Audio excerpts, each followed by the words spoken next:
একটা নির্বাচন কমিশন হয়েছে, তারা বলেছেন ইতিহাসের সবচেয়ে ভালো নির্বাচন নাকি তারা উপহার দিবেন। আমরা তাদের একটু অ্যাসিড টেস্ট দেখতে চাই। স্থানীয় সরকার নির্বাচনটা দিন, আমরা দেখি আপনাদের সদিচ্ছা এবং সক্ষমতা কতটুকু। যদি এতে জনগণ সন্তুষ্ট হয়, জনগণের পরবর্তী খেদমতের জন্য জনগণ আপনাদেরকে পূর্ণ সহযোগিতা দেবে। আর এখানে যদি কোনো কিছু ধরা পড়ে, তাইলে জনগণ আপনাদেরকে হলুদ নয় লাল কার্ড দেখাই দেবে। দেখেন, আমরা কিন্তু কেউ ফিরিস্তা না, ভুল ত্রুটি আমাদেরও আছে, অপরাধ আমাদেরও হয়। আল্লাহ তাআলার কাছে নত শিরে তওবা করে আমরা ওয়াদা করব, রাব্বুল আলামিন একই ধরনের ভুল আর কখনো করব না। এই অপরাধগুলো যা হয়ে গিয়েছে তুমি ক্ষমা করে দাও, এর কাফারা হিসেবে আমাদের সামান্য নেক আমল থাকলে তা কবুল করে নাও, এবং ভবিষ্যতে আমরা অপরাধে আর এভাবে জড়াবো না।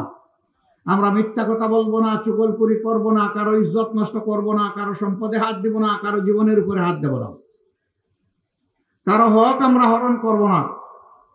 যদি আমরা নিজেরা সংগঠিত হতে পারি, বাংলাদেশ সংগঠিত হবে ইনশাআল্লাহ। আর এই যারা আমরা ন্যায় ইনসাফের শাসন চাই, মানবিক বাংলাদেশ চাই, আমাদের মধ্যে যদি দুষ্ত্রুটি থাকে, তাহলে মানবিক বাংলাদেশটা গড়বে কে? এই জন্য দলমত নির্বিশেষে যারা দেশকে ভালোবাসেন, যারা আল্লাহকে ভালোবাসেন, যারা প্রিয় নবী মুহাম্মদুর রাসূলুল্লাহ সাল্লাল্লাহু আলাইহি সাল্লামকে ভালোবাসেন, যারা মানুষ হিসাবে দেশের সমস্ত মানুষকে ভালোবাসেন, তাদের প্রতি আমাদের অনুরোধ যে আগে আসুন আমরা নিজেকে গড়ি, ইনশাআল্লাহ তার সাথে দেশ গড়ার কাজও হয়ে যাবে আল্লাহ থেকে। সম্মানিত ভাইয়েরা, কঠিন রোদের মধ্যে আপনারা বসে আছেন, কষ্ট হচ্ছে, বহু লোক আস্তে আস্তে উঠে গাছতলায় চলে যাচ্ছেন, এটাই স্বাভাবিক। ঘামছেন, ঘাম ঝরছে, তারপরেও ধৈর্য ধরে কথাগুলো শুনছেন। আল্লাহ তাআলা আপনাদের এই ত্যাগের উত্তম জাযা দুনিয়া এবং আখিরাতে যেন দান করেন। বর্তমানে দেশ যেভাবে চলছে, অনেক সাংবাদিক প্রশ্ন করে আপনারা কি সন্তুষ্ট?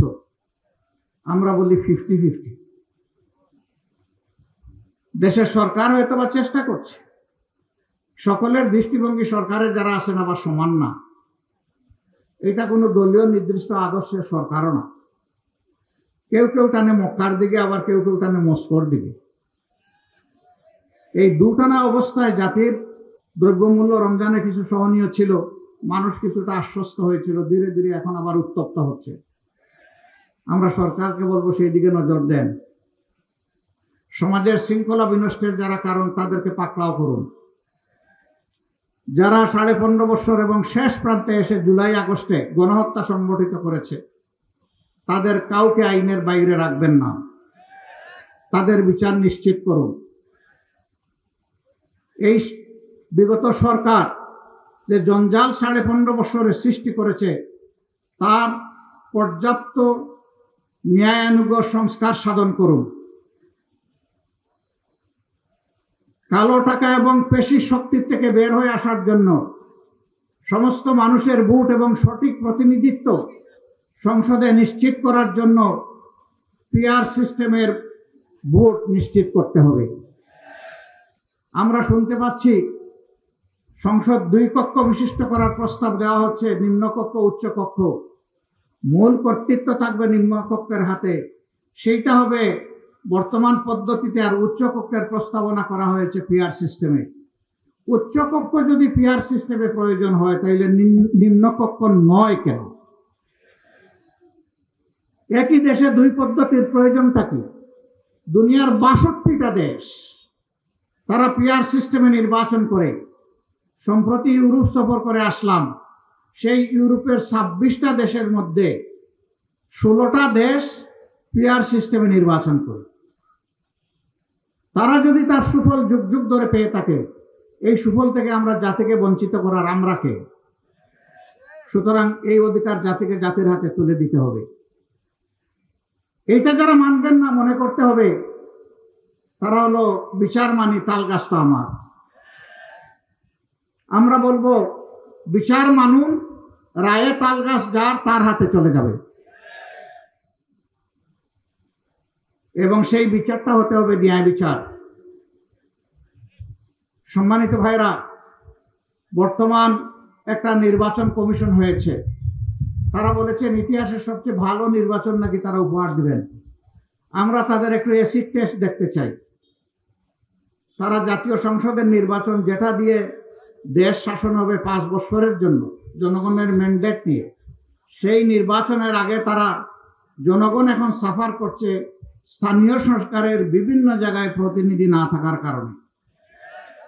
স্থানীয় সরকার নির্বাচনটা দিন, আমরা দেখি আপনাদের সদিচ্ছা এবং সক্ষমতা কতটুকু। এটার প্রমাণ আপনারা পেশ করুন। যদি এতে জনগণ সন্তুষ্ট হয়, জনগণের পরবর্তী খেদমতের জন্য জনগণ আপনাদেরকে পূর্ণ সহযোগিতা দেবে। আর এখানে যদি কোনো কিছু ধরা পড়ে, তাইলে জনগণ আপনাদেরকে হলুদ নয় লাল কার্ড দেখাই দেবে। আমরা দল গোষ্ঠীকে সুবিধা দেওয়ার কোন ধরনের সুপারিশ আমরা মানব না। আমরা জনগণকে, 18 কোটি মানুষকে সুবিধা দেওয়ার যত সুপারিশ আছে তাই মানব। এই জন্য আপনাদের সকলের কাছে আমাদের অনুরোধ, নিজেকে গড়ুন, ঘরে ঘরে ন্যায় এবং সত্যের আওয়াজ পৌঁছে দিন। জনগণকে অসত্যের বিরুদ্ধে, অপরাধের বিরুদ্ধে সংগঠিত করুন। এটা বিচিত্র নয়, শুধু বক্তৃতায় নয়, হয়তোবা অপরাধীদেরকে দমন করার জন্য সরকারি সংস্থার সাথে সহযোগিতা করে আমাদের সবাইকেও রাস্তায় নামতে হতে পারে। তার জন্য তৈরি হন। যা চলছে বাংলাদেশে, তার সাক্ষী বাংলাদেশের 18 কোটি মানুষ। অতীতে যা চললো, এখনো যদি তাই চলে, তাহলে এত রক্ত গেল কেন, এত জীবন গেল কেন? এখানে শহীদের পিতারা, পরিবারের সদস্যরা এখানে উপস্থিত, তাদের সামনে আমাদের জবাবদিহি কি হবে? এই জাতির কাছে আমরা কিভাবে মুখ দেখাবো? যারা দুনিয়া থেকে চলে গেছে, তাদের আত্মা তো আমাদেরকে অভিশাপ দেবে। যারা জীবন্ত শহীদ হয়ে, পঙ্গু হয়ে হাসপাতালের বিছানায় কিংবা নিজের বাড়িতে কাতরাচ্ছে, তাদের কাছে আমাদের জবাবদিহি কি হবে?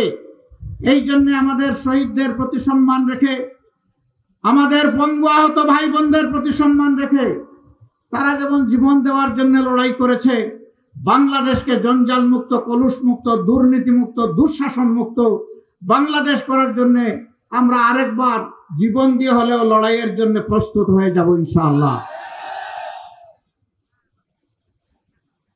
অতীতের দুরাচার, সিবাস, লুটারাদের থেকে শিক্ষা নিন। আমার সম্মানিত সহকর্মী মতিউর রহমান আকন, তিনি 28 লক্ষ কোটি টাকা বলতে গিয়ে 28 লক্ষ টাকা বলেছেন। তার অন্তরে 28 লক্ষ কোটিই ছিল।